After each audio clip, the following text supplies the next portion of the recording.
আৰম্ভ হৈছে নেকি দিছপুৰৰ মিত্ৰ অগপ বিজেপিৰ মাজত সংঘাত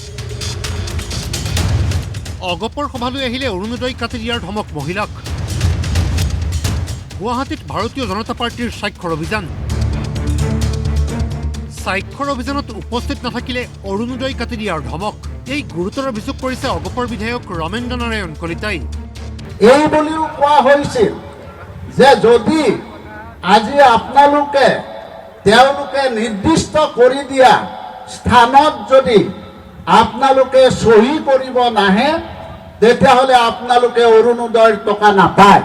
মই স্পষ্টভাৱে কৈছো যে আপোনালোকে যিসকলে অৰুণোদয় পাইছে কাকো এজনকো এই অৰুণোদয়ৰ পৰা বঞ্চিত কৰিব নোৱাৰে নিৰ্বাচনৰ পূৰ্বে অৱশেষত যেন সাৰ পাইছে অগপ নেতৃত্ব দেওবাৰে অগপৰ মধ্য গুৱাহাটী বিধান পৰিষদৰ উদ্যোগত গুৱাহাটীৰ আৰ্য বিদ্যাপীঠ মহাবিদ্যালয়ৰ খেলপথাৰত সংকল্প সমাৰোহৰ আয়োজন কৰা হয় সমাৰোহত দলৰ সভাপতি অতুল বৰা কাৰ্যকৰী সভাপতি কেশৱ মহন্ত সাংসদদ্বয় বীৰেন্দ্ৰ প্ৰসাদ বৈশ্য ফণীভূষণ চৌধুৰীকে ধৰি কেইবাগৰাকীও জ্যেষ্ঠ নেতা উপস্থিত থাকে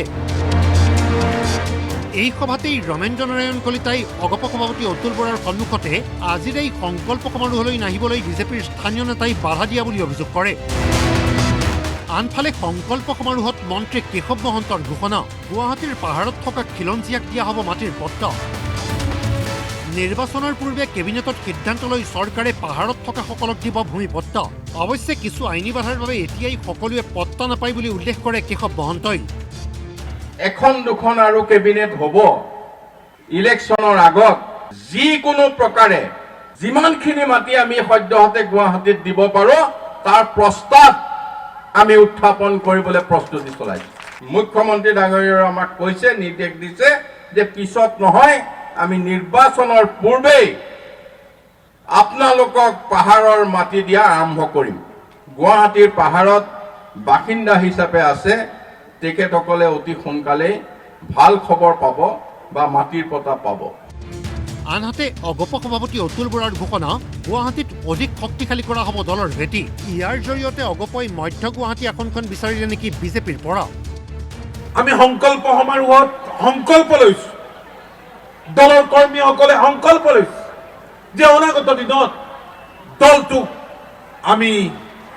অধিক শক্তিশালী কৰিম গুৱাহাটী মহানগৰৰ আকাৰ সলনি হ'ল কংগ্ৰেছৰ দিনত কি অৱস্থা আছিল আপোনালোকে জানে এতিয়া নৰ্থ গুৱাহাটী সংযোগী দলং হ'ল ব্ৰহ্মপুত্ৰৰ ওপৰত আজি এখন জিলাৰ পৰা আন এখন জিলালৈ সংযোগী দলং হ'বলৈ গৈ আছে ইয়াত নতুন নতুন মেডিকেল কলেজ হৈছে নতুন নতুন আন্তঃগাঁথনিৰ সৃষ্টি হৈছে আজি বহুত কাম হৈছে আজি যিবিলাক ইয়াত দলং হ'ল মাননীয় মুখ্যমন্ত্ৰী ডাঙৰীয়াৰ নেতৃত্বত ইয়াত যিবিলাক উৰণীয়া সেতু হৈছে এইবিলাকে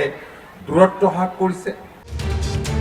ভিডিঅ' জাৰ্নেলিষ্ট কালিদাসৰ সহযোগত জয়ন্ত শৰ্মাৰ ৰিপৰ্ট DY365